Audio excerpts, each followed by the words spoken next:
பாவத்தை குறித்து, பாவத்திலிருந்து மனிதன் விடுதலை பெறுகிறதை குறித்து நாம் தியானிக்க இருக்கு.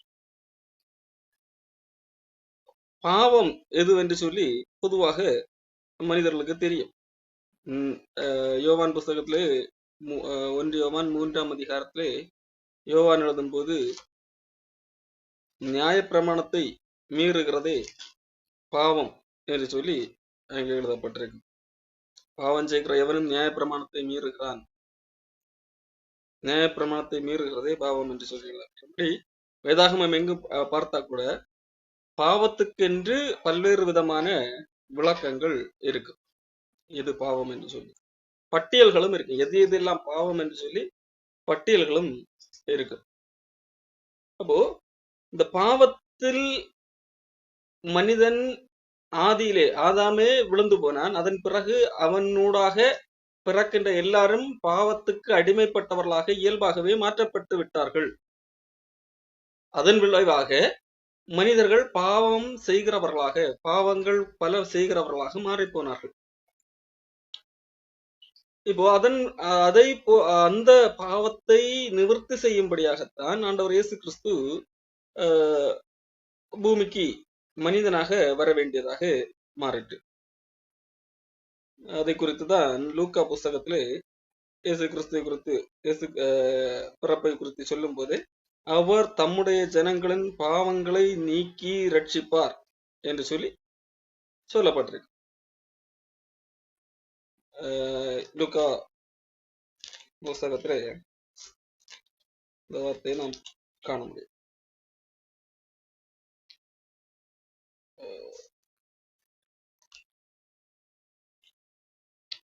சரி, அப்போ அந்த அடிப்படையிலே இயேசு கிறிஸ்துவை விசுவாசிக்கிறவர்கள் பாவத்திலிருந்து விடுவிக்கப்படுகிறார்கள். பாவத்திலிருந்து முதலாவது பாவத்திலிருந்து அல்ல, முதலாவது பாவத்தின் தண்டனையிலிருந்து விடுவிக்கப்படுகிறார்கள். அவர்கள் ஒரு முறை இயேசு கிறிஸ்துவை தன்னுடைய இரட்சகராக, பாவத்திலிருந்து தன்னை காப்பாற்ற வந்த தெய்வமாக ஒரு மனிதன் ஏற்றுக்கொள்ளும் போது அவன் பாவத்தின் தண்டனையிலிருந்து விடுதலையாக்கப்படுகிறான். காரணம், எந்த ஒரு மனிதன் தான் ஒரு பாவி என்று உணர்வடைகிறானோ, எந்த ஒரு மனிதன் இந்த பாவத்துக்கு மத்தேயு 21:1 லூக்கா எந்த ஒரு மனிதன் தான் பாவி என்பதை உணர்ந்து ஒத்துக்கொள்ளுகிறானோ, அவன் அந்த பாவம் மிக ஆபத்தானது என்பதை உணர்ந்து கொள்கிறானோ, பாவம் மிக ஆபத்தானது என்று உணர்ந்தால்தான் அந்த பாவம் மிக டேஞ்சர், இந்த பாவம் கொடூரமானது, இந்த பாவத்திலிருந்து தப்பிக்க வேண்டும் என்று ஒரு மனிதனுக்கு விருப்பம் வந்தால் மட்டும்தான்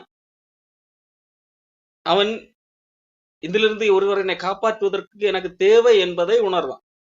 அப்படி தேவை என்கிறதை உணர்ந்து அந்த தேவைக்கான நபர், இந்த காப்பாற்றக்கூடிய நபர், தகுதியுள்ள நபர், அப்படி காப்பாற்றின நபர், அதற்காக பரிகாரம் செய்த நபர் யார் என்று ஒரு மனிதன் கண்டுபிடிக்கும் போது அது இயேசு கிறிஸ்துவிலே வந்து நிற்கிறதாக இருக்கிறது. அப்படி இயேசு கிறிஸ்து, அந்த அடிப்படையில இயேசு கிறிஸ்துவை என்னுடைய பாவத்துக்கான பரிகாரி என்று சொல்லி கண்டுபிடித்து அவரை விசுவாசிக்கும் போது, இவர்தான் என்னுடைய பாவத்திலிருந்து என்னை காப்பாற்றுகிறவர், என்னுடைய பாவத்தின் தண்டனையிலிருந்து காப்பாற்றுகிறவர் என்று சொல்லி அவரிடத்திலே வரும்போது அவன் காப்பாற்றப்பட்டவனாக, பாவத்தின் தண்டனையிலிருந்து காப்பாற்றப்பட்டவனாக மாறுகிறான்.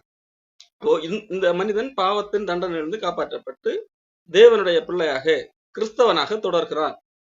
கிறிஸ்தவனாக வாழும்போது இந்த பூமியிலே, அதே பூமியில, எந்த பூமி ஆதாம் பாவம் செய்த போது உன்னிமித்தம் இந்த பூமி சபிக்கப்பட்டிருக்கும் என்று சொல்லப்பட்டது. ஆதாம் பாவம் செய்ததன் விளைவாக அவனுடைய சந்ததிகள் அத்தனை பேரும் உலகம் முழுவதும் பாவத்துக்கு கீழ்ப்பட்டது, பாவத்துக்கு அடிமையாகி போனது.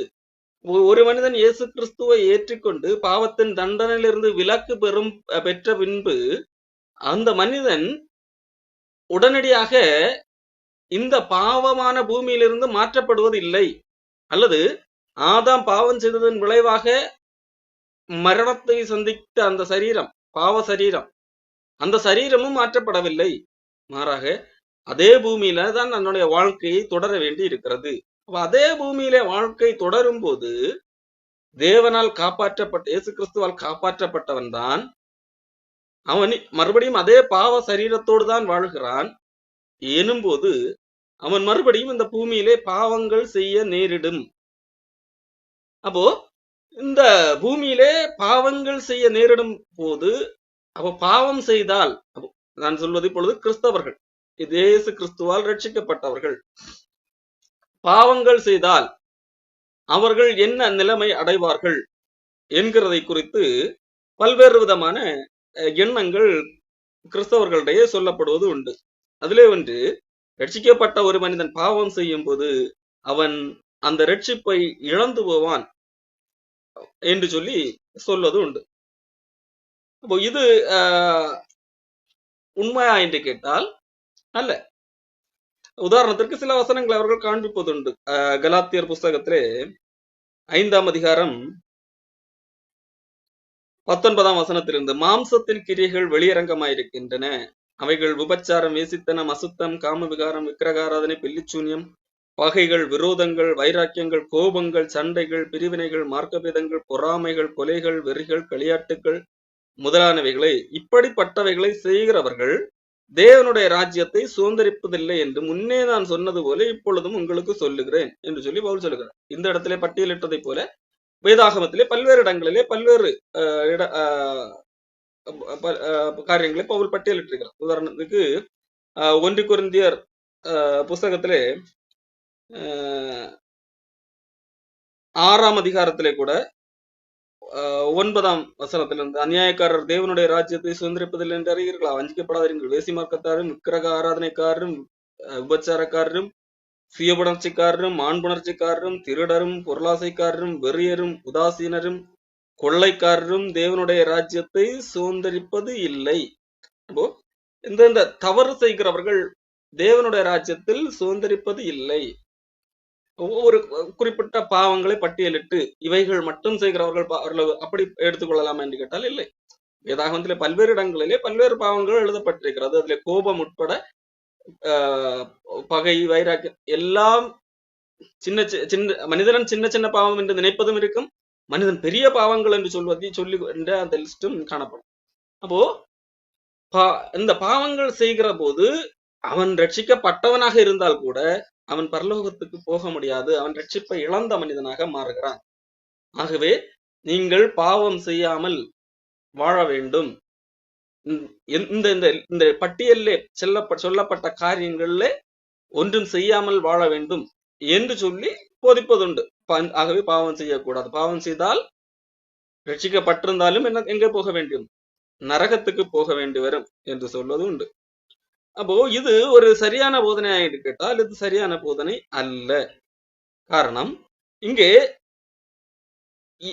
மனிதன் பாவம் செய்யாமல் இருந்தால் நீங்கள் பரலோகம் போக முடியும் என்று சொல்லும் போதே அது அப்படியே இயேசு கிறிஸ்துவே இங்க பூமிக்கு வர வேண்டிய தேவை இல்லை என்கிறதைத்தான் காட்டும். காரணம், இதே போதனை இயேசு கிறிஸ்து வருவதற்கு முன்பே இருக்கிறது. இயேசு கிறிஸ்து வருவதற்கு முன்பே இஸ்ரவேலர்களுக்கு கொடுக்கப்பட்ட நியாயப்பிரமாணம் இருக்கிறது அல்லவா? நியாயப்பிரமாணத்தை மீறுவதே பாவம் என்று சொல்லி இதே போன்ற இந்த கட்டளைகள், இதெல்லாம் செய்யக்கூடாது, இதெல்லாம் செய்தால் உங்களுக்கு தண்டனை என்று சொல்லி வருகின்ற போதனை முன்பே இருக்கிறது. அப்ப அதையெல்லாம் பின்பற்றி இதையெல்லாம் செய்யாமல் இருந்தால் பரலோகத்துக்கு போகலாம் என்று சொன்னால் அப்படி அதை பின்பற்றிய பரலோகத்துக்கு போயிருக்கலாம். இயேசு கிறிஸ்து இந்த பூமிக்கு வந்து பரிகாரன் பாவத்துக்கான தண்டனையை அவர் ஏற்றுக்கொள்ள வேண்டிய அவசியம் இல்லை. அப்போ இந்த வசனங்கள் எதை சொல்ல வருகிறது? இந்த ஒரு ரட்சிக்கப்பட்ட மனிதன் பாவங்கள் செய்தால் அவன் பரலோகத்துக்கு போகக்கூடிய தகுதியை இழக்கிறான். தேவனால் காப்பாற்றப்பட்டதையே இழந்து போகிறான். அப்போ அவன் அந்த ரட்சிப்பை காப்பாற்ற வேண்டும் என்றால் அவன் தொடர்ந்து பாவம் செய்யாமல் இருக்க வேண்டும் எனும் போதனையே அங்கே கடவுளுடைய செயலை மட்டுப்படுத்தி மறுபடியும் மனித செயலை முக்கியப்படுத்துகின்றதாக மாறிவிடுகிறது. நீ இப்படி இருந்தால் பரலோகத்துக்கு போக முடியும், நீ இப்படி இருந்தால் இழக்காமல் இருக்க முடியும் என்று சொல்வது கிட்டத்தட்ட ஏற்கனவே பழைய அந்த நியாயப்பிரமாணத்தை புகுத்துவதுதான். நியாயப்பிரமாணம் என்ன செய்தது? இவைகளை செய்கிற மனுஷன் இவைகளாலே பிழைப்பான் என்கிறதான் நியாயப்பிரமாணம். ஆனால் அப்படி இருந்திருந்தால் இவைகளை செய்கிற மனுஷன் இவைகளாலே பிழைப்பான் என்கின்ற அதே நியதி இருந்திருந்தால், அதே நியதி மூலமாகத்தான் ஒரு மனிதன் பரலோகத்துக்கு போக முடியும் என்கின்ற அந்த காரியம் இருந்திருந்தால் இயேசு கிறிஸ்து வர வேண்டிய தேவையே இல்லை. ஆனால் அவைகளை செய்கிற மனுஷன் அவைகளாலே பிழைக்க முடியவில்லை. ஆகவே தான் இயேசு கிறிஸ்து வர வேண்டியதாகிற்று. ரோமர் புஸ்தகம் 4ஆம் அதிகாரத்திலே 3ஆம் வசனம், 4ஆம் வசனம், கிரியை செய்கிறவனுக்கு வருகிற கூலி கிருபை என்று எண்ணப்படாமல் கடன் என்று எண்ணப்படும். அப்போ ஒரு மனிதன் தன் செய்கிற செயல் மூலமாக, தான் செய்கிற செயல் மூலமாக, அதாவது கிரியை செய்கிறதன் மூலமாக அதனுக்குரிய பலனை பெறுகிறான் என்று சொன்னால், அதன் நிமித்தம் அவன் செய்கிற செயல் மூலமாக அவன் என்னது பரலோகத்துக்கு போகிறான். அது ரட்சிக்கப்பட்ட பின்பாக முன்பாக இருந்தால், நீ இப்படி இந்த கட்டளைகளை எல்லாம் பின்பற்றுவதன் மூலமாகத்தான் நீ பரலோகம் போக முடியும். இல்லை என்றால் பரலோகத்துக்கு போகக்கூடிய தகுதியை இழந்து போவாய், அல்லது அந்த ரட்சிப்பை இழந்து போவாய் என்று சொல்வது மறுபடியும் மனிதனுடைய கிரியை முக்கியப்படுத்துகின்ற ஒன்றாக காணப்படுகிறது. ஆகவே அப்படி சொல்லும் போது கிரியை செய்கிறவனுக்கு வருகிற கூலி அது கிருபை என்று என்ன, கடவுளுடைய இரக்கத்தினால் நீ பரலோகத்துக்கு போகிறாய் என்று சொல்வதை மட்டுப்படுத்தி நீ இதை செய்தபடியால் நீ பரலோகத்துக்கு போகிறாய் என்று சொல்வதாக மாறிவிடும். நீ உன்னுடைய செயலினால் நீ பரலோகத்துக்கு போகிறாய் என்று சொன்னால், உன்னுடைய செயலினால் நீ ரட்சிப்பை தக்க வைத்துக் கொள்ளுகிறாய் என்று சொன்னால், அது நீ செய்த செயலுக்கான கூலி, அது நீ செய்த செயலுக்கான பரிசு என்று எண்ணப்படுமே தவிர அது கிருபை, கடவுளுடைய இரக்கம் என்று சொல்லி எண்ணப்படாது என்று சொல்லி வேதம் திட்டம் தெளிவாக சொல்லுகிறோம். அதே வேளையிலே ஒரு மனிதன் எப்படி காப்பாற்றப்படுகிறான் என்று சொல்லி எபேசியர் 2ஆம் அதிகாரத்திலே பவுல் அப்போஸ்தலன் சொல்லுகிறார் சொன்னால், கிருபையினாலே விசுவாசத்தை கொண்டு காப்பாற்றப்படுகிறீர்கள், காப்பாற்றப்பட்டீர்கள். இது உங்களால் உண்டானது அல்ல. நீங்கள் ஒரு காரியத்தை செய்வதனால் அதற்கு பதிலாக உங்களுக்கு கிடைப்பது அல்ல ரட்சிப்பு என்பது. அப்போ நீங்கள் செய்கிற செயலின் அடிப்படையிலே தான் உங்களுக்கு ஒரு பரிசு என்று சொல்லி வரும்போது அது உங்களை முன்னிலைப்படுத்துவதாக இருக்கிறது. அது ஆனால் இங்க வேதம் திட்டம் தெளிவாக சொல்கிறது, இது உங்களால் ரட்சிப்பு என்பது உங்களால் உண்டானது அல்ல, அது தேவனுடைய ஈவு. ஒருவரும் பெருமை பாராட்டாதபடிக்கு இது கிரியைகளினால் உண்டானது அல்ல. மனித செயலினால் இந்த ரட்சிப்பு உண்டாகவில்லை. ஒரு மனிதன் காப்பாற்றப்பட்டது என்பது மனித செயலினால் அல்ல. அப்போ ஒரு மனிதன் ரட்சிப்பை காப்பாற்ற வேண்டும் என்றால் அவன் மனித செயலினால் தான் காப்பாற்ற முடியும் என்று சொன்னால் அது தேவனை மட்டுப்படுத்துகிற செயல். தேவன் இரக்கமாக நமக்கு ஒரு காரியத்தை கொடுக்கிறார்களோ அந்த இரக்கத்தை மட்டுப்படுத்துகிற செயல். என்ன சொல்லுகிறோம்? அவருடைய இரக்கம் அல்ல, என்னுடைய செயல்தான் நான் என்னுடைய ரட்சிப்பை தக்க வைத்துக் கொள்கிறேன் என்று சொல்வதாக மாறிவிடும். ஆகவே அப்படிப்பட்ட மனிதன் எதை முக்கியப்படுத்துகிறான்? தன்னுடைய செயலை முக்கியப்படுத்துகிறான்.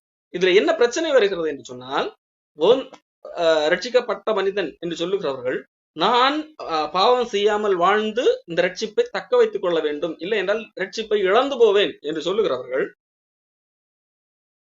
பாவம் செய்கிறவர்களாக இருக்கிறார்கள். காரணம் இந்த பூமியிலே வாழ்வதுதான். ஆனால் அவர்கள் தாங்கள் பாவம் செய்வதை ஒத்துக்கொள்வதில்லை. பாவம் செய்வதை ஒத்துக்கொள்வதில்லை. காரணம் அவர்கள் பெரிய அன்றைக்கு பரிசேயர்கள் என்ன மனநிலையில இருந்தார்களோ அதை போன்ற மனநிலையில இருக்கிறவர்களாக இருக்கிறார்கள். அன்றைக்கு பரிசேயன் ஒரு ஆயக்காரன் 2 பேரும் தேவாலயத்துக்கு போகிறார்கள். அதுல பரிசேயன் என்ன போய் விண்ணப்பம் பண்ணினான்? ஆண்டவரே, நான் வழிப்பறிக்காரர், அநியாயக்காரர் அவர்களை போல அல்ல, இந்த பக்கத்துல நிற்கிறான்ல இந்த ஆயக்காரனை போலவும் அல்ல, நான் பாவி அல்ல, நான் என்ன செய்கிறேன்? எல்லாவற்றையும் சரியாக செய்கிறவனாக இருக்கிறேன், தசமபாகம் கொடுக்கிறேன், வாரத்துல 2 முறை உபவாசம் பண்ணுகிறேன், என்னிடத்துல எந்த குறையும் இல்லை என்று சொன்னான். அப்போ அவனிடத்துல பாவம் இல்லை என்று சொல்லும் போது அவன் தன்னுடைய செயலின் மூலமாக தேவனை சென்றடையலாம். எனக்கு என்னுடைய செயல் ஆகவே என்னை தேவனிடத்துல என்னுடைய செயல் நிமித்தம் கடவுள் என்னை காப்பாற்றுவார் என்கிறது அவனுடைய நம்பிக்கை. ஆனால் வேதம் சொல்லுகிறது அவன் நீதிமானாக்கப்படவில்லை. இன்னொரு மனிதன் கடவுளுடைய ஆண்டவரை என்மேல் இரக்கமாயிரு, நான் பாவி, எனக்கு உம்முடைய இரக்கம் தேவை, உம்மிடத்திலே வருவதற்கு எனக்கு இரக்கம் தான் தேவை, உம்முடைய இரக்கத்தால் மட்டும்தான் உம்மிடத்திலே வர முடியும் என்று சொல்லி மார்பில் அடித்துக் கொண்டவனாக நிற்கிறான். வேதம் சொல்லுகிறது தன்னுடைய செயலை முன்னிலைப்படுத்தி பேசினவன் நீதிமானாக்கப்படவில்லை, மாறாக இந்த ஆயக்காரன் அவன் நீதிமானாக்கப்பட்டவனாக கடந்து சென்றான் என்று சொல்லி.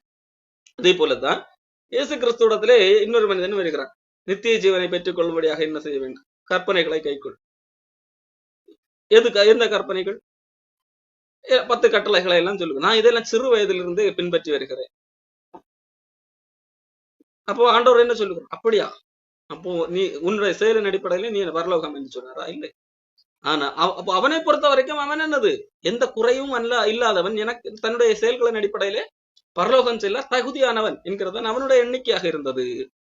மாறாக வேதாகம் சொல்லுகிறது, இயேசு கிறிஸ்து அவனிடத்துல சொன்னால் உன்னிடத்தில் அவனிடத்தை அன்பு கூர்ந்துதான் சொல்லுகிறான். உன்னிடத்துல இன்னும் ஒரு குறைவு இருக்கிறது, உனக்கு உண்டவைகளை விற்று தரித்திரருக்கு கொடு என்று சொல்லும் போது ஆண்டவர் அங்கே அவனுக்குள்ளாக இருக்கின்ற அந்த ஆசையை, இச்சைகளை சுட்டி காட்டுகிறார்.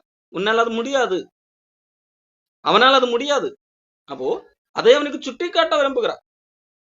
ஆனால் அவன் அந்த இடத்தை விட்டு, என்னது, இயேசு கிறிஸ்துவை விட்டு துக்கத்தோடு கடந்து போனான் என்று சொல்லப்பட்டிருக்கிறது. அப்போ அவனுக்கு என்னது, அவனை பொறுத்த வரைக்கும் அவனுக்குள்ளாக பாவம் இருக்கிறதை ஆண்டவர் இயேசு கிறிஸ்துவை சுட்டி காட்டினார். ஆனால் அதை அவனால் ஏற்றுக்கொள்ள முடியவில்லை. அவனை பொறுத்த வரைக்கும் அந்த என்னது, பெரிய அளவிலே பூதாகரமாக மனிதன் பார்க்கின்ற அந்த காரியங்கள் மட்டும்தான் பாவமாக தெரிகிறது. உபச்சாரம் செய்யாதிருப்பாய், கொலை செய்யாதிருப்பாயாக, இவைகள் மட்டும்தான் பாவமாக தெரிகிறது. ஆகவே இவைகளை நான் செய்யவில்லை, ஆகவே நான் பரலோகத்துக்கு போவேன். இன்றைக்கு தாங்கள் பாவம் செய்வதில்லை, பாவம் செய்யாமல் இருந்து தாங்கள் ரட்சிப்பை காப்பாற்றிக் கொள்ளுகிறோம் என்று நினைப்பவர்கள் இதே மனநிலையில் தான் இருக்கிறார்கள். நாங்கள் இந்த கொலை செய்யவில்லையே, நாங்கள் தான் உபச்சாரம் செய்யவில்லையே, ஆக நாங்கள் என்ன செய்கிறோம், எங்கள் செயலினாலே நாங்கள் ரட்சிப்பை தக்க வைத்துக் கொண்டிருக்கிறோம். ஆனால் அவர்கள் என்னது, அவர்கள் தங்களிடத்திலே இருக்கின்ற சின்ன சின்ன காரியங்களை அவர்கள் ஒன்றுகள் அது சின்ன பாவமாக, இது சின்ன பாவம், இது ஒரு பொருட்டல்ல என்கிறதாக பார்க்கிறார்கள், அல்லது அதை பாவம் என்பதை உணராமல் இருக்கிறார்கள். ஆக தங்களுடைய செயலின் அடிப்படையில தான் பரலோகம் போக முடியும் என்று எண்ணுகிறவர்கள் பரலோகம் போவதற்கு அவர்களுடைய அந்த உபதேசத்தின்படி போக முடியாது. காரணம், அவர்களுடைய செயலின் அடிப்படையிலே என்னது, கடவுளுக்கு முன்பாக நிற்கக்கூடிய நீதி அவர்களால் ஒருவதும் பெற முடியாது. இல்லை, கடவுள் காப்பாற்றி விட்டார், கடவுள் காப்பாற்றின பிறகு அந்த காப்பாற்றி விட்டார் அல்லவா, அதிலே தொடர்வதற்கு நான் என்னுடைய செயல்தான் தேவை என்று சொன்னால் அப்படி அல்ல. என்னுடைய செயல் 100% கண்டிப்பாக இருக்காது. தேவனுக்கு முன்பாக நிற்கக்கூடிய, தேவன் கொடுத்த அந்த ரட்சிப்பை தக்க வைத்துக் கொள்வதற்கு ஏதுவாக இருக்காது, அது குறைவுள்ளதாகத்தான் இருக்கும். அந்த அடிப்படையிலே கடவுள் மனிதனை நியாயம் தீர்ப்பார் என்று சொன்னால் எந்த ஒரு மனிதனும் தப்ப முடியாது. சரி, அப்போ எப்படி மனிதன்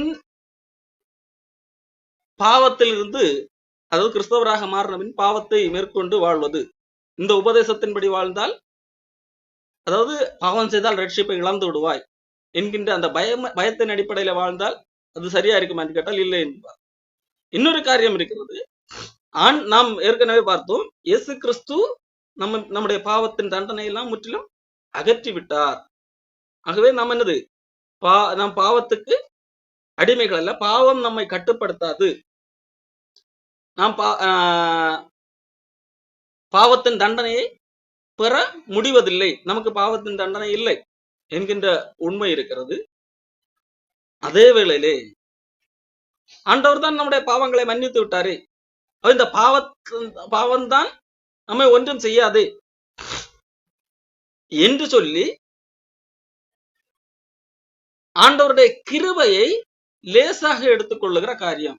அல்லது ஆகவே நமக்கு பாவம் செய்தாலும் பரவாயில்லை,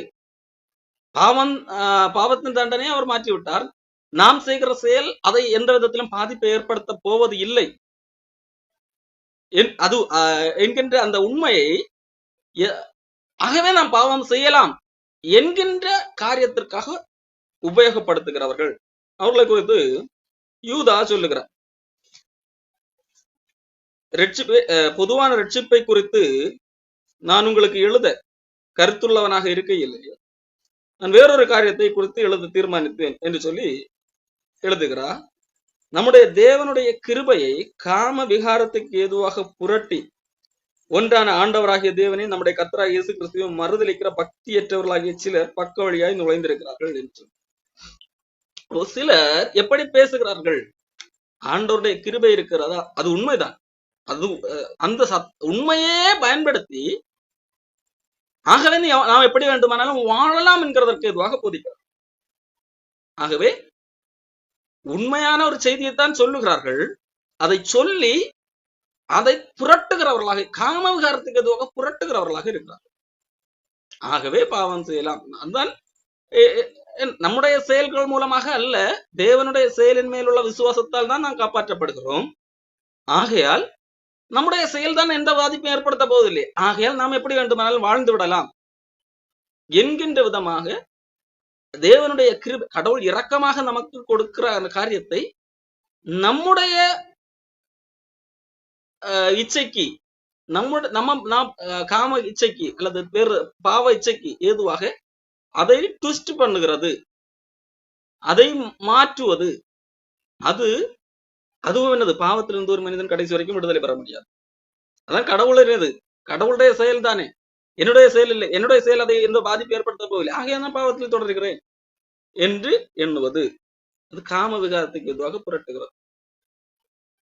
ஆனால் உண்மையிலேயே இப்படிப்பட்ட அந்த புரட்டுக்காரர்கள் இருக்கிறார்கள் அல்லவா, தேவனுடைய கிருபையை காம விகாரத்துக்கு எதுவாக புரட்டுகிறவர்கள் இருக்கிறார்கள் அல்லவா, அவர்கள் தேவனால் காப்பாற்றப்படாதவர்கள், அதாவது ரட்சிக்கப்படாதவர்கள்.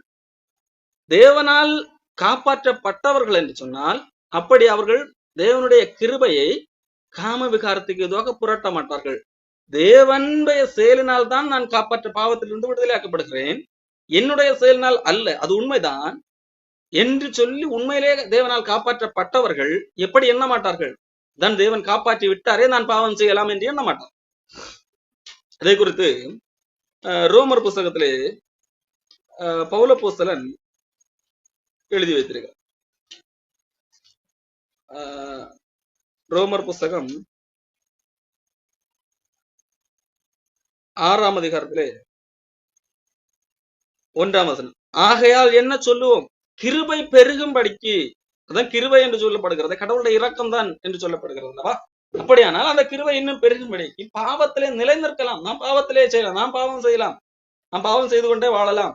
அதன் கடவுளுடைய இரக்கம் என்றுதான் சொல்லுகிறீர்கள். நம்முடைய செயலின் எதையும் கட்டுப்படுத்தாது என்று சொல்லுகிறீர்கள் தானே. அப்படியானால் பாவத்திலே நிலை நிற்கலாம் என்று சொல்லலாமா? என்று சொல்லுவோமா? கூடாது. அப்போ உண்மையிலேயே தேவனால் காப்பாற்றப்பட்டவர்கள் அப்படி சொல்ல மாட்டார்கள். அதை தவறாக திரித்து பேச மாட்டார்கள் தங்களுடைய இச்சைகளுக்கு. காரணம், உண்மையிலே ரட்சிக்கப்பட்டவர்களை குறித்து பவுல் அடுத்து சொல்லுங்க, பாவத்துக்கு மரித்தனா இனி அதிலே எப்படி பிழைத்திருக்கு. ஒரு மனிதன் ரட்சிக்கப்படுகிறான் என்று சொன்னாலே அவன் பாவத்துக்கு மரிக்கிறான். ஒரு மனிதன் எப்பொழுது இயேசு கிறிஸ்துவை தேடி வருகிறான் என்று சொன்னால் பாவத்துக்கு மரிக்க வேண்டும் என்ற எண்ணம் வரும்போது, அந்த பாவத்திலிருந்து விடுதலை பெற வேண்டும் என்ற எண்ணத்திலேதான் இயேசு கிறிஸ்துவ தேடி வருவது. பாவத்தின் தண்டனையிலிருந்து விடுதலை பெறுவதற்காக மட்டுமல்ல. ஒரு மனிதன் எப்பொழுது நான் செய்கிறது பாவம், இந்த பாவத்தை நான் அறிவிருக்கிறேன், இந்த பாவத்திலிருந்து ஒரு விடுதலை பெற வேண்டும். இயேசு கிறிஸ்து பாவங்களை நீக்கி ரட்சிக்கிறார். அதிலே பாவத்தின் தண்டனையும் அதில் விடுதலையும் இருக்கிறது. ஆனால் முக்கியமாக பாவங்களிலிருந்து ரட்சிக்கிறார். பாவங்களிலிருந்து ஒரு மீட்பு, பாவத்துக்கு நான் மரிக்க வேண்டும், பாவம் செய்யாமல் வாழ வேண்டும் என்கின்ற விருப்பத்தோடு, அதை தன்னால் முடியாது, என்னால் நிறைவேற்ற முடியவில்லை என்கின்ற நிலைமையிலே வாழுகிற மக்கள் தான் இயேசு கிறிஸ்துவிடத்திலே வருகிறார்கள். இப்ப இயேசு கிறிஸ்துவத்திலே வந்தால் பாவத்திலிருந்து மீட்பு இருக்கிறது அப்போ என்று சொல்லி இயேசு கிறிஸ்துவை விசுவாசிக்கிறார். அப்போ இயேசு கிறிஸ்துவை விசுவாசிக்கும் போது நாம் பாவத்துக்கு மரித்தவர்களாக மாறுகிறோம். அப்போ பாவத்துக்கு மரித்தவர்களாக இருக்கிறது என்று சொன்னால் எனக்கு பாவம் செய்ய வேண்டும் என்ற விருப்பம் கிடையாது. பாவம் என்னுடைய விருப்பம் பாவம் செய்ய வேண்டும் என்பதல்ல, பாவம் செய்யாமல் வாழ வேண்டும் என்பது. பாவம் செய்யாமல் வாழ்வதற்காகத்தான் இயேசு கிறிஸ்துவத்திலே வருவது. அது என்னால் முடியவில்லை, என்னுடைய சுயமுயற்சினால் அப்படி பாவம் செய்யாமல் வாழ முடியவில்லை. ஆகவே அதற்கு இயேசு கிறிஸ்துவத்திலே வந்தால் முடியும் என்கிறதுனால இயேசு கிறிஸ்துவத்திலே வருகிறோம். யோவான் 3ஆம் அதிகாரத்திலே கூட இயேசு கிறிஸ்துவத்திலே வருகிறதை குறித்து சொல்லப்பட்டிருக்கிறது. 3ஆம் அதிகாரம் 19ஆம் வசனம். ஒளியானது உலகத்திலே வந்திருந்தும் மனுஷருடைய கிரியைகள் பொல்லாங்கானவர்கள் இருக்கிறதால் அவர்கள் ஒளியை பார்க்கலும் இருளை விரும்புகிறதே அந்த ஆக்கினை தீர்ப்புக்கு ஏதுவாக இருக்கிறது. பொல்லாங்கு செய்கிற எவனும் ஒளியை பகைக்கிறான், தன் கிரியைகள் கண்டிக்கப்படாதபடிக்கு ஒளியின் இடத்திலே வராதிருக்கிறான். சத்தியத்தின்படி செய்கிறவனோ தன் கிரியைகள் தேவனுக்குள்ளாய் செய்யப்படுகிறது என்று வெளியாகும்படிக்கு ஒளியின் இடத்திலே வருகிறான் என்றார். இங்க இயேசு கிறிஸ்துவானவர் சொல்லுகிறார், பொல்லாங்கு செய்கிறவன் அவன் இயேசு கிறிஸ்துவத்திலே வருவதே இல்லை. காரணம், அந்த பொல்லாங்கு செய்கிறதை விடுவதற்கு மனமுள்ளவன் தான். இந்த பொல்லாங்கிலிருந்து எனக்கு என்னது விடுதலை வேண்டும் என்கிறவன் தான் ஒளியின் இடத்திலே வரும்.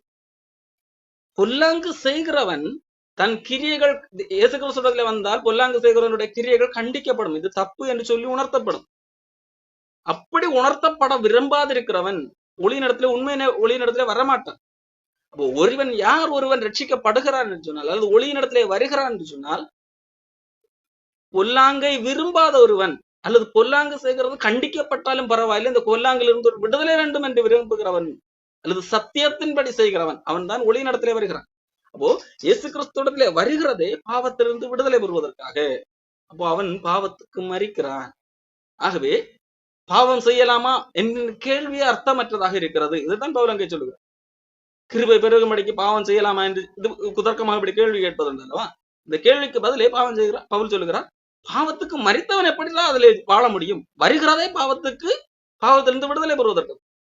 பாவத்துக்கு மரித்தனா எப்படி அதிலே மறுபடியும் பிழைத்திருக்க முடியும் என்று சொல்லி அங்கே பவுல் பேசுகிறது பார்க்க. கிறிஸ்து இயேசுவுக்குள்ளாக ஞானஸ்தானம் பெற்ற நாம் அனைவரும் அவருடைய மரணத்துக்குள்ளாக ஞானஸ்தானம் பெற்றதை அறியாதிருக்கிறீர்களா? கிறிஸ்துவுக்குள்ளாக மூழ்கினவர்கள், ஞானஸ்தானம் என்றால் கிறிஸ்துவுக்குள்ளாக மூழ்குதல், கிறிஸ்துவின் சரீரத்துக்குள்ளானவர்கள் அவருடைய மரணத்துக்குள்ளாக மூழ்கிவிட்டார்கள் என்கிறதை அறியாமல் இருக்கிறீர்களா என்று சொல்லி பவுல் இங்கே கேட்க. 6ஆம் வசனம். நாம் இனி பாவத்துக்கு ஊழியம் செய்யாதபடிக்கு பாவ சரீரம் ஒழிந்து போகும் பொருட்டாக நம்முடைய பழைய மனுஷன் அவரோட கூட சிலுவையில் அறையப்பட்டது என்று அறிந்திருக்கிறோம். அப்போ இயேசு கிறிஸ்து எனக்காக மரித்தார் என்று சொல்லி விசுவாசிக்கும் போது என்னுடைய அந்த பழைய மனுஷனும் பாவ மனுஷனும் அவரோடு கூட சிலுவையில் அறையப்பட்டிருக்கிறான். நான் இப்பொழுது புதிய மனுஷன், தேவனால் நீதிமானாக்கப்பட்ட மனுஷன் என்கிற அந்தையும் சேர்த்து தான் விசுவாசிக்கிறோம். விசுவாசிக்கிறது என்பது அவர் கடவுள், அவர் இயேசு கிறிஸ்து, அவர் பூமிக்கு வந்தார் அல்ல. அவர் என்ன செய்தார், எனக்குள்ளாக என்ன மாற்றம் நடந்திருக்கிறது, எல்லாத்தையும் சேர்த்து அவருடைய செயலின் மேலுள்ள விசுவாசம். அவர் என்ன செய்திருக்கிறார், அவர் என்ன செய்தார், அவர் மரித்தார், அது நான் விசுவாசிக்கும் போது அங்கே நானும் மரித்தேன், என்னுடைய அந்த பழைய மனுஷன் அங்கே மரித்தார் என்கிறதை விசுவாசிப்பது. இப்படி விசுவாசிக்கிறவன் இப்படி பாவம் செய்கிறதை விரும்புகிறவனாக இருப்பான் இல்லை. ஆகவே ஒரு சரியான சத்தியத்தை ஒரு மனிதன் விசுவாசித்தால் அவன் பாவம் செய்ய வேண்டும் என்ற விருப்பம் உள்ளவனாக இருக்க மாட்டான். மட்டுமல்ல, இப்படி இயேசு கிறிஸ்துவை விசுவாசிக்கும் போது அவன் பாவத்திலிருந்து எப்படி மேற்கொள்ள முடியும், பாவம் செய்யாமல் எப்படி வாழ முடியும் என்கிறதற்கு வேதம் சில காரியங்களை சொல்கிறது. அது ஒன்று, முதலாவது இயேசு கிறிஸ்துவே அந்த காரியத்தை செய்கிறவராக இருக்கிறார். இயேசு கிறிஸ்து நம்மை பாவம் செய்ய விடாமல் காக்கிறவராக இருக்கிறார். அதுக்கு ரோமர் 6ஆம் அதிகாரத்திலே 22ஆம் வசனம், ஒரு மனிதன் எப்பொழுது தேவனால் காப்பாற்றப்படுகிறானோ அவனை இயேசு கிறிஸ்துவே பாதுகாக்கிறவராக இருக்கிறார். இப்பொழுது நீங்கள் பாவத்தினின்று விடுதலையாக்கப்பட்டு தேவனுக்கு அடிமைகள் ஆனதனால் பரிசுத்தமாகுதல் உங்களுக்கு கிடைக்கும் பலன், முடிவோ நித்திய ஜீவன் என்று சொல்லி இங்கே பவுலப்போஸ்தலன் சொல்லி. அப்போ உங்களுக்கு ஒரு பலன் கிடைக்கிறது எப்பொழுது நீங்கள் இயேசு கிறிஸ்துவை விசுவாசித்து தேவனுக்கு அடிமைகளாக உங்களை ஒப்புக் கொடுக்கிறீர்களோ அப்பொழுது ஆண்டவர் ஒரு பலனை தருகிறார். பரிசுத்தமாகுதல் உங்களுக்கு கிடைக்கும் பலன். உங்களுக்கு ஆண்டவர் உடனடியாக ஒரு பலன் தருகிறார். என்ன? பரிசுத்தமாகுதல். நாளுக்கு நாள், அதாவது பரிசுத்தமாகுதல் என்று சொன்னால் அது ஒரு ப்ராசஸ். மாகுதல் அது ஒரு தொடர் நிகழ்வு. அப்போ கடவுள் ஒரு மனிதன் எப்பொழுது தேவனால் காப்பாற்றப்படுகிறானோ அப்பொழுதே அந்த தொடர் நிகழ்வை அவனுக்கு பரிசாக தருகிறார். அப்போ ஒரு மனிதன் தேவனால் உண்மையாக காப்பாற்றப்பட்டிருந்தால், உண்மையாக ரட்சிக்கப்பட்டிருந்தால், அவன் தேவனால் பரிசுத்தமாக்குதலை, அதாவது பரிசுத்தமாகுதலை பலனாக பெற்றுக்கொள்கிறான். அதற்காகத்தான் இயேசு கிறிஸ்து இந்த பூமிக்கு வந்து மனிதனுக்காக மரித்தார். மனிதனை பாவத்திலிருந்து மீட்கிறார், பாவத்தின் தண்டனையிலிருந்து மீட்கிறார் என்று சொன்னால் எப்படி? அவனை ஆண்டவர் பரிசுத்தமாக்குகிறார், ஒவ்வொரு நாளும் பரிசுத்தமாக்குகிறார், அவர் பரிசுத்தமாக்குகிறவராக இருக்கிறார். எபேசியர் 5ஆம் அதிகாரம் 27ஆம் வசனத்திலே பவுல் இதே காரியத்தை சொல்லுகிறார். எப்படி அவர் பரிசுத்தமாக்குகிறார் என்று சொல்லி, எபேசியர் 5ஆம் அதிகாரம் 27ஆம் வசனம், கரை திரை முதலானவைகள் ஒன்றுமில்லாமல் பரிசுத்தமும் பிழையற்றதுமான மகிமையுள்ள சபையாக அதை தமக்கு முன் நிறுத்திக் கொள்வதற்கு தம்மைத்தாமே அதற்காக ஒப்பு கொடுத்தார். இயேசு கிறிஸ்து தம்மைத்தாமே அதற்காக ஒப்பு கொடுத்தார். எதற்காக? கிறிஸ்துவின் சரீரமாகிய சபையை, அதாவது அவரை ஏற்றுக்கொண்ட மக்களை கரை திரை முதலானவைகள் ஒன்றுமில்லாமல் பரிசுத்தமும் பிழையற்றதும் மகிமையுள்ள சபையாக அதை தமக்கு முன் நிறுத்தும்படியாக, அப்ப அதை தமக்கு முன்பாக நிறுத்துகின்ற அந்த வேலையை அவரே செய்கிறவராக இருக்கிறார். அதற்குத்தான் அவர் ஒப்பு கொடுத்தார். இயேசு கிறிஸ்து தாமே தம்மைத்தாமே ஒப்பு கொடுத்து அவரை பின்பற்றுகிறவர்களை கரையற்றவர்களாக, பிழையற்றவர்களாக, தமக்கு கடவுளுக்கு முன்பாக நிற்கக்கூடிய தகுதி உள்ளவர்களாக மாற்றுகிறார். அவருடைய நீதியை கொடுத்து அதை மாற்றுகிறார் என்று சொல்லி இங்கு சொல்லப்பட்டிருக்கிறது. எபேசியர் 1ஆம் அதிகாரத்திலே கூட 4ஆம் வசனம், தமக்கு முன்பாக நாம் அன்பிலே பரிசுத்தம் உள்ளவர்களும் குற்றமில்லாதவர்களுமா இருப்பதற்கு உலக தோற்றத்திற்கு முன்னே கிறிஸ்துவுக்குள் நம்மை தெரிந்து கொண்டபடியே பிரியமானவருக்குள் தாம் நமக்கு தந்தருளின தம்முடைய கிருபையின் மகிமைக்கு புகழ்ச்சியாக தம்முடைய தயவுள்ள சுத்தத்தின்படியே நம்ம இயேசு கிறிஸ்து மூலமாய் தமக்கு விவகார புத்திரராகும்படி முன் குறித்திருக்கிறார். இந்த இடத்துல பவுல் சொல்லும் போது எதற்காக தெரிந்து கொண்டார், எதற்காக முன் குறித்தார்? நாம் அவருக்கு முன்பாக, தேவனுக்கு முன்பாக நாம் அன்பிலே பரிசுத்தம் உள்ளவர்களாக குற்றமில்லாதவர்களாக இருப்பதற்கும் அவர் உலக தோற்றத்திற்கு முன்பே முன்குறித்திருக்க. யாரை? தேவனால் ரட்சிக்கப்பட்டவர்கள். ரட்சிக்கப்பட்டவர்களை அவர் ஏற்கனவே முன்குறித்து விட்டார். எதற்காக? குற்றமற்றவர்களாக அவருக்கு முன்பாக நிற்பதற்காக. இதை ஆண்டவரே அந்த காரியத்தை செய்கிறவராக இருக்கிறார். எதன் அடிப்படையிலே? அவருடைய செயலின் மேலுள்ள விசுவாசத்தின் அடிப்படையில், தம்முடைய இரக்கத்தை நம்பி, அவருடைய கிருபையை நம்பி, மனிதர் செயலை நம்பாமல் கடவுளுடைய செயலை நம்பி, அதன் மூலமாகத்தான் மீட்பு.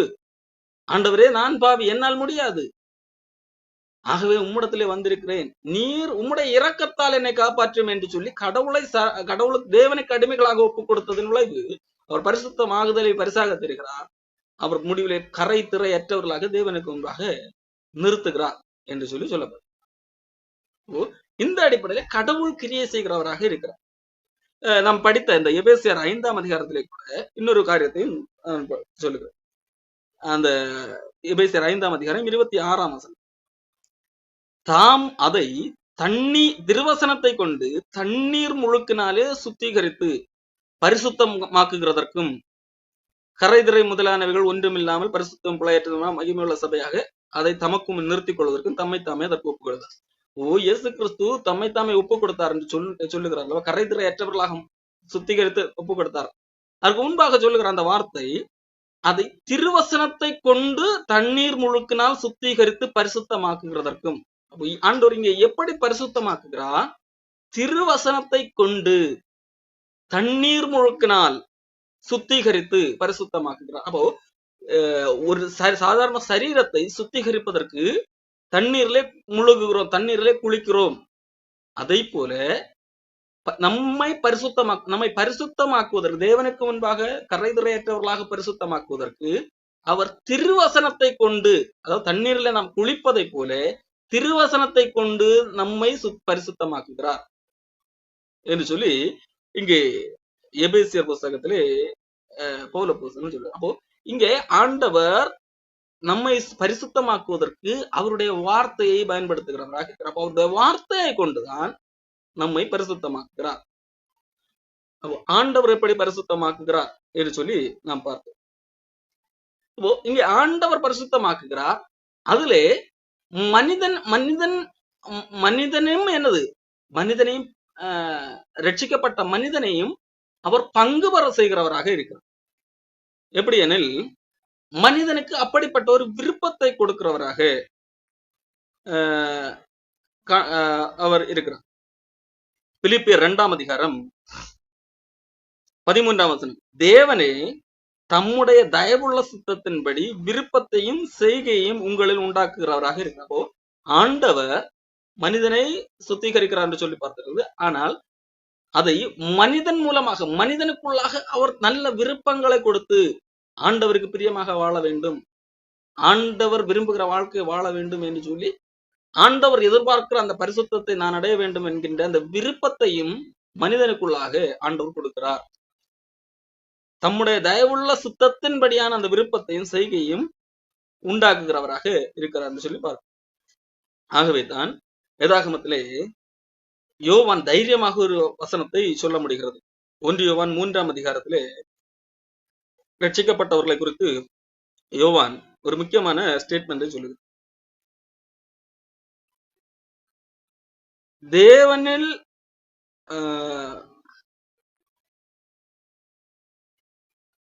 6ஆம் வசனம், அவரில் நிலைத்திருக்கிற எவனும் பாவம் செய்கிறவில்லை, பாவம் செய்கிற எவனும் அவரை அறிகிறதில்லை. 9ஆம் வசனம், தேவனால் பிறந்த எவனும் பாவம் செய்யான், ஏனெனில் அவருடைய வித்து அவனுக்குள் தரித்திருக்கிறது.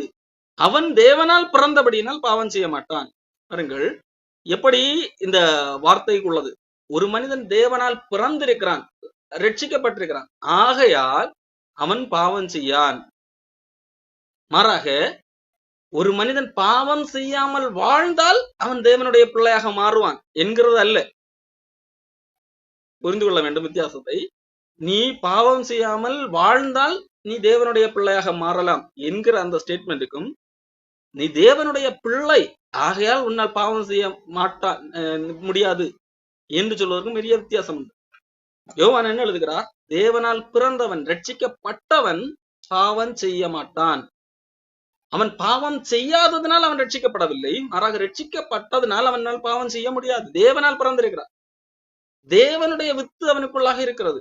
ஆகையால் அவன் பாவம் செய்யாமல் இருக்கிறான். தேவனால் பிறந்தபடியினால் அவன் பாவம் செய்ய மாட்டான். இந்த இடத்துல பாவம் செய்ய மாட்டான் என்று சொல்வது, அவன் பாவத்திலே நிலைத்திருக்க மாட்டான், அவன் பாவத்தை விரும்ப மாட்டான். எப்படி ஒரு மனிதன் இயேசு கிறிஸ்துவை ஏற்றுக்கொள்ளும் போது அவனுக்குள்ள அவன் புதிய மனுஷனாக மாறுகிறான் சொல்லி பார்க்கிறோம் அல்லவா? அந்த புதிய மனுஷன், உள்ளான மனுஷன், அந்த உள்ளான மனிதன் பாவத்தை செய்ய மாட்டான், பாவத்தை விரும்ப மாட்டான். உள்ளான மனிதன் எப்பொழுதும் பரிசுத்தத்தை விரும்புகிறவனாக இருப்பான். இந்த வெளியான புறம்பான மனுஷன் இருக்கிறதுல, இந்த உள்ளான மனுஷன் புறம்பான மனுஷன் இருக்கிறதை பவுல் சொல்லுகிறார். உள்ளான மனுஷன் நாளுக்கு நாள் வளர்ந்தும் புறம்பான மனுஷன் நாளுக்கு நாள் அழிந்து கொண்டிருக்கிறார் என்று சொல்லப்பட்டிருக்கிறது அல்லவா? ஒரு ரட்சிக்கப்பட்ட மனிதனுக்குள்ளாக உள்ளான ஒரு மனிதன் இருக்கிறார், புறம்பான இந்த மாம்சமும் இருக்கிறது. இந்த மாம்சத்திற்கு இன்னும் சில கிரியைகள். இந்த உள்ளான மனிதன், ரட்சிக்கப்பட்ட மனிதன், ஆவிக்குரிய மனிதன், அவன் பாவம் செய்ய விரும்புவதில்லை, அவன் பாவம் செய்ய மாட்டான். அதே வேளையிலே இந்த மாமிசம் இருக்கும் அல்லவா, இது பாவம் செய்ய விரும்புகின்ற ஒன்றாக இருக்கு. இங்க யோவான் எழுதுகிறது, அந்த மனிதன், ரட்சிக்கப்பட்ட மனிதன், தேவனால் பிறந்த மனிதன் பாவம் செய்யவே மாட்டான். அவன் பாவம் செய்ய தேவனால் பிறந்தவன், அவன் தேவனுடைய வித்து, தேவனுடைய எண்ணம் தான் அவனுக்குள்ளாக இருக்கு. தேவனால் பிறந்தவனை குறித்து யோவான் 1ஆம் அதிகாரத்திலே எழுதி வைத்திருக்கிறான். யோவான் சுவிசேஷம் 1ஆம் அதிகாரம் 12ஆம் வசனம், அவருடைய நாமத்தின் மேல் விசுவாசம் உள்ளவர்களாய் அவரை ஏற்றுக்கொண்டவர்கள் எத்தனை பேர்களோ அத்தனை பேர்களும் தேவனுடைய பிள்ளைகளாகும்படி அவர்களுக்கு அதிகாரம் கொடுத்தார். அவர்கள் இரத்தத்தினாலாவது மாம்ச சித்தத்தினாலாவது புருஷனுடைய சித்தத்தினாலாவது பிறவாமல் தேவனாலே பிறந்தவர்கள். அப்போ இவர்கள் தேவனால் பிறந்தவர்கள். இயேசு கிறிஸ்து விசுவாசத்தின் மூலமாக ஏற்றுக்கொண்டவர்கள். அவர்கள் மாம்சத்தில் பிறந்தவர்கள் அல்ல. இந்த மாம்ச பிறப்பை குறித்து அல்ல, உள்ளாக புதிதாக ஒரு மனிதன் பிறந்திருக்கிறான். அது தேவனுடைய வித்தினால் நிறைந்ததாக இருக்கிறது. அவர்களால் பாவம் செய்ய முடியாது. அதே வேளையிலே புறம்பே உள்ள மனிதனுக்கும் உள்ளே உள்ள மனிதனுக்கும் அந்த போட்டி காணப்படும். இதை குறித்து கலாத்தியர் புத்தகத்திலே 5ஆம் அதிகாரத்திலே சொல்லப்பட்டிருக்கு. ஆவிக்கு விரோதமாக மாம்சமும், மாம்சத்துக்கு விரோதமாக ஆவியும் ஒன்றுக்கொன்று இச்சிக்கிறது. நீங்கள் ஆவிக்குரிய மனிதனை செயல்படுத்தும் போது மாம்சம் அங்கு தோற்று போகின்றதாக காணப்படும். அப்போ ஒன்று புரிந்து கொள்ள வேண்டும், ஒரு ரட்சிக்கப்பட்ட மனிதனால் பாவம் செய்ய முடியாது. அவன் பாவத்திலே நிலைத்திருக்க மாட்டான். அவன் பாவத்தை தொடர்ந்து செய்ய மாட்டான். அது அவன் காரணம், அது அவனுடைய விருப்பம் அல்ல. பாவம் செய்வது அவனுடைய விருப்பம் அல்ல. மாம்சம் ஒருவேளை என்ன செய்யலாம், தடுமாறி அவன் பாவத்திலே விழலாம். ஆனால் அங்கே விழுந்த இடத்திலே கிடக்க முடியாது என்கிறது தான் வேதாகமும் திட்டவும் தெளிவாக சொல்லுகிறது. ஆகையால் இப்படிப்பட்ட மனிதன் என்ன செய்கிறான்? தேவனால் பிறந்தவன் பாவம் செய்யாவன் என்று சொல்லி பார்த்தோம். ஆகவே அவன் பாவம் செய்யாத அந்த மனிதன் என்ன செய்கிறவனாக இருக்கிறான்? 1 யோவான் 3ஆம் அதிகாரம் 2ஆம் வசனத்திலிருந்து படிக்கிறேன். பிரியமானவர்களே, இப்பொழுது நாம் தேவனுடைய பிள்ளைகளாக இருக்கிறோம், இனி எவ்விதமாக இருப்போம் என்று இன்னும் வெளிப்படவில்லை. ஆகிலும் அவர் வெளிப்படும் போது அவர் இருக்கிற வண்ணமாக நாம் அவரை தரிசிப்பதனால் அவருக்கு ஒப்பாய் இருப்போம் என்று அறிந்திருக்கிறோம். அவர் மேல் இப்படிப்பட்ட நம்பிக்கை வைத்திருக்கிறவன் எவனும் இயேசு கிறிஸ்து வரும்போது நாமும் அவரை போல மாறப்போகிறோம் என்கின்ற நம்பிக்கை யாருக்கு இருக்கும்? உண்மையாக ரட்சிக்கப்பட்ட ஒரு மனிதனுக்கு இருக்கும். அப்போ அந்த நம்பிக்கை உள்ளவன் எவனும் அவர் சுத்தமுள்ளவராக இருக்கிறது போல தன்னையும் சுத்திகரித்துக் கொள்ளுகிறான். அப்போ தன்னைத்தானே சுத்திகரித்துக் கொள்ளுகிறவனாக இருக்கிறான். ஏன்? இப்படி சுத்திகரித்தால் தான் பரலோகத்துக்கு போக முடியும் என்பதனால் அல்ல. அவர் ஏற்கனவே என்னை தேவனுடைய பிள்ளையாக மாற்றிவிட்டார். அவர் வரும்போது அவருக்கு ஒப்பாக நானும் காணப்படுவேன். ஆகையால் அந்த நம்பிக்கை எனக்கு இருக்கிறது. ஆகையால் இந்த பூமியிலே வாழும் போது என்னை நானே சுத்திகரித்து கொண்டு வாழ வேண்டும். இந்த உள்ளான மனுஷன் பாவத்தை செய்யக்கூடாது என்று சொல்லுகிறது. புறம்பான மனுஷன் மாம்சத்தின் அடிப்படையிலே இச்சிக்கிறது. இந்த ஆவியினால் இந்த மாம்சத்தை தோற்கடித்து என்னை நானே சுத்திகரித்து வாழ வேண்டும் என்று சொல்லி தன்னைத்தானே சுத்திகரிக்கிறவனாக காணப்படுகிறான்.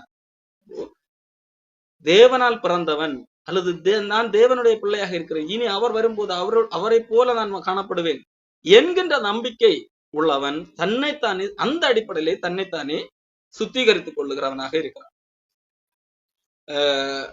இந்த அடிப்படையிலே தான் நம்மை நாமே சுத்திகரித்துக் கொள்ள வேண்டும். இந்த அடிப்படையிலே கடவுள் நம்மை சுத்திகரிக்கிறார், கடவுள் நம்மை பரிசுத்தமாக்குகிறார், அவர் வசனத்தை கொண்டு பரிசுத்தமாக்குகிறார். நம்ம கடவுளுடைய வார்த்தையை படிக்க தியானிக்க நம்மை ஆண்டவர் அதன் மூலமாக சுத்திகரிக்கிறார். அதே போல நம்முடைய நம்பிக்கை அவர் இப்பொழுதுதான் அவரை தேவனுடைய பிள்ளையாக இருக்கிறேன், நான் எல்லாவற்றையும் செய்தால் அவர் என்னை அவருடைய பிள்ளையாக மாற்றுவார் என்கிறதல்ல. நான் தேவனுடைய பிள்ளையாக இருக்கிறேன், தேவனால் பிறந்திருக்கிறேன், அவர் வரும்போது அவருக்கு ஒப்பாக இருப்பேன், இந்த நம்பிக்கை. ஆகையால் இந்த நம்பிக்கை உள்ளவனவனும் அவர் சுத்தமுள்ளவராக இருக்கிறார், நானும் அவருக்கு ஒப்பாக நான் மாறப்போகிறேன், அவரை போல நான் மாறப்போகிறேன். ஆகையால் அவர் சுத்தமுள்ளவராக இருக்கிறது போல தன்னைத்தானே சுத்திகரித்துக் கொள்ளுகிறான். தன்னைத்தானே அவன் இந்த உலகத்திலிருந்து சுத்திகரித்துக் கொள்ளுகிறவனாக, பாவத்தை மேற்கொண்டு வாழுகிறவனாக காணப்படுகிறான். இதுதான் எபேசியர் புத்தகத்திலே கூட பவுல் அப்போஸ்தலன் சொல்லுகிறதை நாம் பார்க்க முடியும். முற்காலத்திலே நீங்கள் அந்தகாரமாக இருந்தீர்கள், இப்பொழுதோ கர்த்தருக்குள் வெளிச்சமாக இருக்கிறது. கர்த்தர் முன்பு இருளின் ஆதிக்கத்திலே இருந்தோம், இப்பொழுது கடவுள் வெளிச்சமாக மாற்றி இருக்கிறார்.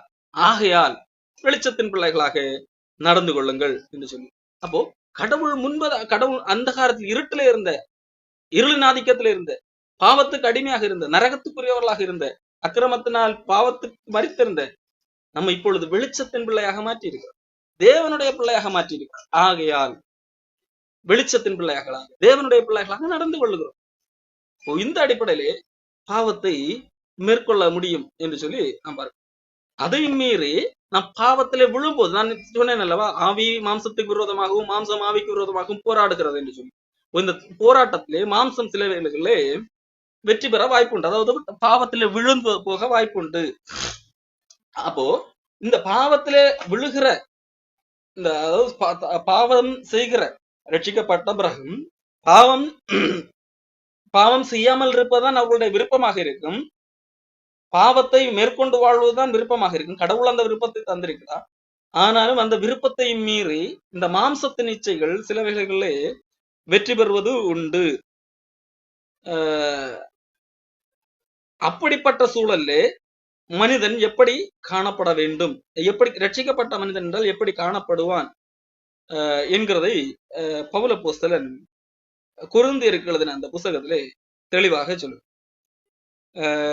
2 கொரிந்தியர் புஸ்தகத்திலே 7ஆம் அதிகாரத்திலே பவுல் ஒரு காரியத்தை எழுது. அதாவது 1ஆம் நிருபத்திலே பவுல் கொரிந்தியர் செய்த சில தவறுகளை சுட்டிக்காட்டி அவர்களை கண்டித்து பேசினார். இதெல்லாம் தவறு, இதெல்லாம் செய்யக்கூடாது என்று சொல்லி. அது நிமித்தம் அவர்கள் எந்த மாதிரி அவர்கள் ரியாக்ட் செய்தார்கள், அவர்களுடைய தவறு உணர்த்தப்பட்ட போது, கொரிந்து மக்களுடைய தவறுகள் உணர்த்தப்பட்ட போது அவர்கள் எப்படி அதற்கு ரியாக்ட் செய்தார்கள் என்கிறதை குறித்து பவுல் இங்கே எழுது. 2 கொரிந்தியர் புஸ்தகத்திலே 7ஆம் அதிகாரத்திலே பவுல் எழுதுகிறார். 8ஆம் வசனத்திலிருந்து படிக்கும். நான் நிருபத்தினாலே உங்களை துக்கப்படுத்தி இருந்தும் அந்த நிருபம் கொஞ்ச பொழுதாகலும் உங்களை துக்கப்படுத்தினது என்று கண்டு நான் மனஸ்தாபப்பட்டிருந்தும் இப்பொழுது மனஸ்தாபப்படுகிறது. அப்போ நான் சென்ற ஒரு நிருபம் எழுதினேன், அதை பார்த்து நீங்கள் என்ன செய்தீர்கள்? துக்கப்பட்டீர்கள். அந்த துக்கத்தை குறித்து நான் கேள்விப்பட்ட போது எனக்கு மனஸ்தாபம் ஆயிட்டு, ஐயோ நான் எழுதுற கடிதத்தின் நிமித்தம் இவர்கள் துக்கப்பட்டு போயிட்டார்களே என்று சொல்லி எனக்கு மனஸ்தாபம் வந்து விட்டது. அப்படி நான் மனஸ்தாபப்பட்டது உண்மைதான். ஆனாலும் என்னது, இப்பொழுது நான் அதை குறித்து மனஸ்தாபப்படுவதில்லை. காரணம், நீங்கள் துக்கப்பட்டது நல்லது. நீங்கள் என்னுடைய கடிதத்தை பார்த்து நீங்கள் துக்கப்பட்டது நல்லது. ஏன் என்று சொன்னால், இப்பொழுது சந்தோஷப்படுகிறேன். நீங்கள் துக்கப்பட்டதுக்கு நான் சந்தோஷப்படுகிறேன் சொல்லி போகிறது. நீங்கள் துக்கப்பட்டதற்காக அல்ல, மனம் திரும்புவதற்கு ஏதுவாக துக்கப்பட்டதற்காகவே. நீங்க அந்த உங்களுடைய துக்கம் என்பது மனம் திரும்புவதற்கு ஏதுவாக இருந்தது. ஆகவே நான் சந்தோஷப்படுகிறேன். நீங்க துக்கப்பட்டதுக்காக சந்தோஷப்படுகிறேன். ஏன்? நீங்க சும்மா துக்கப்பட்டீங்க, ஐயோ பவுல் திட்டாரு அப்படின்னு துக்கப்படல. அப்படி துக்கப்பட்டிருந்தா எனக்கு கஷ்டமா தான் இருக்கு. ஆனா நீங்க எதற்காக துக்கப்பட்டீர்கள்? ஐயோ நாம் மனம் திரும்ப வேண்டுமே, நான் தேவனை துக்கப்படுத்தி விட்டேனே என்று சொல்லி நீங்கள் துக்கப்பட்டீர்கள். ஆகவே இந்த செயலை விட்டு நான் மனம் திரும்ப வேண்டும். இப்பொழுது இருக்கிற அந்த செயல் தவறு என்பதை உணர்ந்து நீங்கள் அதற்காக துக்கப்பட்டீர்கள். ஆகவே நான் இப்பொழுது சந்தோஷப்படுகிறேன், நீங்கள் நல்ல விஷயத்தை செய்திருக்கிறீர்கள் என்று சொல்லி போகிறது.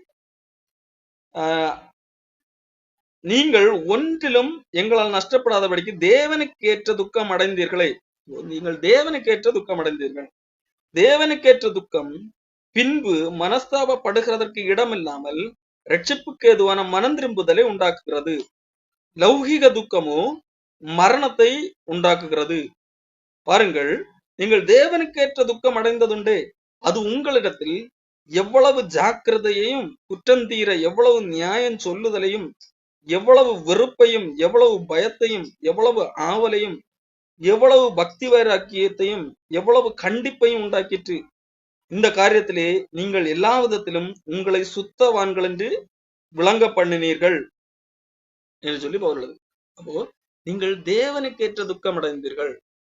அப்போ அது உங்களை காப்பாற்றுகிறதற்கு ஏதுவாக இருக்கிறது. ஒருவேளை நீங்கள்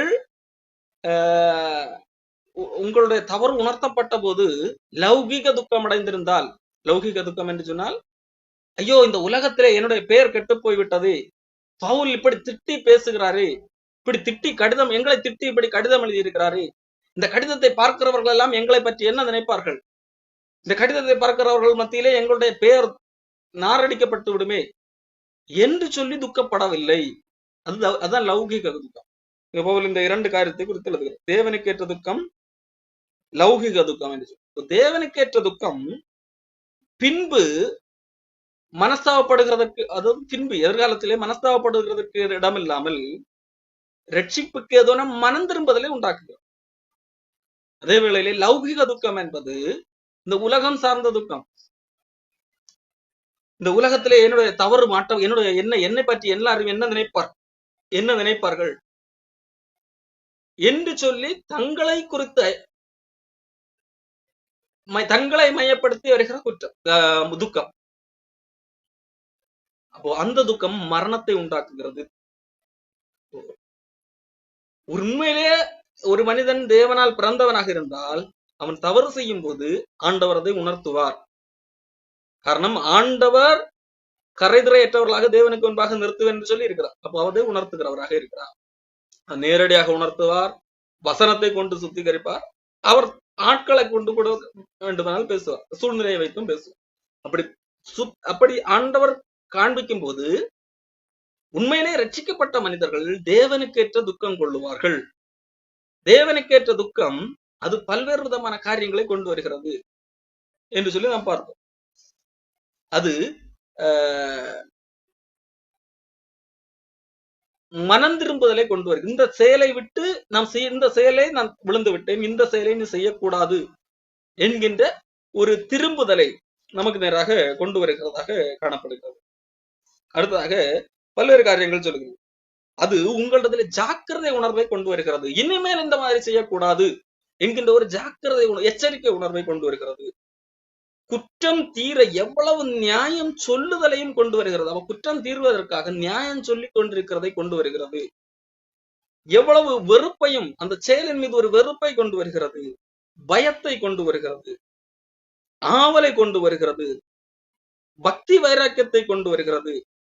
அதாவது அந்த செயலை இருக்க வேண்டும் என்கின்ற ஆவலை கொண்டு வருகிறது, பக்தி வைராக்கியத்தை கொண்டு வருகிறது, கண்டிப்பை உண்டாக்குகிறது, உங்களுக்குள்ளாக ஒரு கண்டிப்பை உண்டாக்குகிறது. இந்த காரியத்திலே நீங்கள் சுத்தவான்கள் என்று விளங்க பண்ணினீர்கள். அப்போ நீங்கள் தேவனுடைய பிள்ளைகள் என்று சொல்லி விளங்க பண்ணினீர்கள். ஒருவேளை அந்த கொரிந்து சபை தேவனுக்கேற்ற துக்கப்படாமல், ஐயோ பவுல் எங்களை திட்டி விட்டார், எங்களுடைய பெயரை நரடித்து விட்டார் என்று சொல்லி துக்கப்பட்டிருந்தால் அவர்கள் ரட்சிக்கப்படவில்லை என்பதை நிரூபித்திருப்பார்கள். அசுத்தவான்கள் நீதிமான்கள் அல்ல என்று சொல்லி நிரூபித்திருப்பார். ஆனால் பவுல் சொல்லுகிறார், நீங்கள் சுத்தவான்கள், தேவனுடைய பிள்ளைகள், நீதிமான்கள் என்கிறதை விளங்க பண்ணிருக்கிறீர்கள், பரிசுத்தவான்கள் என்பதை விளங்க பண்ணினீர்கள். எப்படி? நீங்கள் தவறு செய்தது உண்மைதான், ஆனால் அது உணர்த்தப்பட்ட போது அதை குறித்து துக்கப்பட்டீர்கள். எப்படி துக்கப்பட்டீர்கள்? ஐயோ என்னுடைய பெயர் கெட்டு விட்டதே, என்னுடைய சமூகத்திலே என்னுடைய மதிப்பு குறைந்து விட்டதே என்று துக்கப்படவில்லை. மாறாக தேவனுக்கு ஏற்ற துக்கம், ஐயோ நான் தேவனை துக்கப்படுத்தி விட்டேனே, தேவன் என் நிமித்தம் துக்கப்படுவாரே என்று சொல்லி துக்கப்பட்டீர்கள். ஆகவே இந்த செயலை நான் இனிமேல் செய்யக்கூடாது என்று சொல்லி அந்த செயலை குறித்து ஒரு வெறுப்பை, அந்த செயல் மீது ஒரு வெறுப்பு, பயம், அந்த செயலை விட்டுவிட வேண்டும் என்கின்ற ஆவல், ஒரு ஜாக்கிரதை உணர்வு, இது எல்லாம் உங்களுக்குள்ளாக தோன்றி இருக்கிறது. குற்றம் தீர்வதற்கு எதுவான நியாயம் சொல்லுதல் உங்களுக்குள்ளாக உருவாகி இருக்கிறது. ஆகவே இந்த விஷயத்தை வைத்து நீங்கள் உங்களை சுத்தவான்கள் என்று விளங்க பண்ணினீர்கள் என்று சொல்லி அப்போ இந்த அடிப்படையிலே தான் கடவுள் தம்முடைய ஜனங்களை, அதாவது தேவனால் மீட்கப்பட்டவர்களை பாவத்திலிருந்து விடுதலை ஆக்குகிறவராக இருக்கிறார். நாம் இந்த அடிப்படையிலே தான் நாம் பாவத்திலிருந்து விடுதலை பெற முடியும். தேவன் நம்மை விடுதலை ஆக்குகிறார், பாவம் செய்யாமல் தடுக்கிறவராக இருக்கிறார், நம்மை பரிசுத்தமாகுதலை தந்து கொண்டிருக்கிறார். அவர் மீதுள்ள வசனத்தின் மூலமாக நம்மை சுத்திகரிக்கிறார். அவர் மீதுள்ள நம்பிக்கை, அவர் இப்பொழுது நாம் தேவனுடைய பிள்ளைகளாக இருக்கிறார், அவர் வரும்போது அவருக்கு ஒப்பாக அவரோடு கூட ஆளுகை செய்கிறார், அந்த லெவலுக்கு ஆண்டவர் என்னை வைக்க போகிறார். அப்போ அவருக்கு ஒப்பாக நானும் பரிசுத்தமாக இருக்கணும், என்னை நானே சுத்திகரித்துக் கொள்ள வேண்டும் என்கின்ற எச்சரிக்கை உணர்வு இருக்காது. ஒருவேளை நான் தவறி விழும் போது கூட ஆண்டவர் உணர்த்துகிறவராக இருக்கிறார். அப்பொழுது தேவனுக்கேற்ற துக்கம் என்னை மறுபடியும் என்னது என்னுடைய அந்த பாவம் செய்யாமல் தடுக்கிறதாக இருக்கு. இந்த அடிப்படையில தான் தேவனால் பிறந்தவர்கள் பாவம் செய்ய மாட்டார்கள். நம் தேவனால் பிறந்திருந்தால் நமக்கு பாவம் செய்யக்கூடிய விருப்பத்தை ஆண்டவர் நம்மிடத்திலிருந்து எடுத்து போடுகிறவராக இருக்கிறார். அப்போ நாம் சிலர் சொல்வதுண்டு, இந்த என்னது பாவத்திலிருந்து விடுதலையை பெற முடியாது என்று சொல்லி. அப்படி அல்ல. தேவனால் பிறந்தவன், அதாவது இந்த நம்பிக்கை உள்ளவன் தன்னைத்தானே சுத்திகரித்துக் கொள்ளுகிறான். எத்தனை முறை தோற்றாலும் தன்னைத்தானே சுத்திகரித்துக் கொண்டே இருப்பான். மாறாக நாம் என்னால் முடியாது என்று சொல்ல மாட்டேன். காரணம், இப்படி செய்தால்தான் நான் பரலோகத்துக்கு போக முடியும் என்பதல்ல நம்பிக்கை. கடவுள் என்னை ஏற்கனவே பரலோகத்துக்குரியவனாக மாற்றிவிட்டார், அவருக்கு ஒப்பாக என்னை மாற்றப் போகிறார், அவர் வரும்போது அவருக்கு ஒப்பாக என்னை மாற்றப் போகிறார். ஆகையால் நான் என்னை நானே சுத்திகரிப்பேன் என்று சொல்லி, நான் எத்தனை முறை விழுந்தாலும் நான் சுத்திகரித்துக் கொண்டே இருப்பேன் என்று சொல்லி தன்னைத்தானே சுத்திகரிக்கிறவனாக இருக்கிறார். இந்த அடிப்படையிலே நாம் வேதாகம சத்தியத்தை உணர்ந்து நாம் யார், நம்மை ஆண்டவர் எந்த இடத்திலே வைத்திருக்கிறார், முற்காலத்திலே அந்தகாரத்தில் இருந்தோம், இப்பொழுது வெளிச்சத்தின் பிள்ளைகளாக, ஆகையால் வெளிச்சத்தின் பிள்ளைகளாக வந்து உள்ளார்கள் என்கிற அடிப்படையிலே நாம் நம்மை சுத்திகரிக்க முடியும். இந்த அடிப்படையிலே பாவ பழக்க வழக்கங்கள், பாவ செயல்கள் இவைகள்ல நாம் விழுந்தால் கூட அந்த காரியங்கள் வந்து நம்மால் கரையேறி தேவனுக்கு ஏற்ற விதமாக நம்மை சுத்திகரித்து வாழ முடியும். தொடர்ந்து அடுத்த வாரத்திலே வேறொரு காரியத்தை பார்க்கலாம்.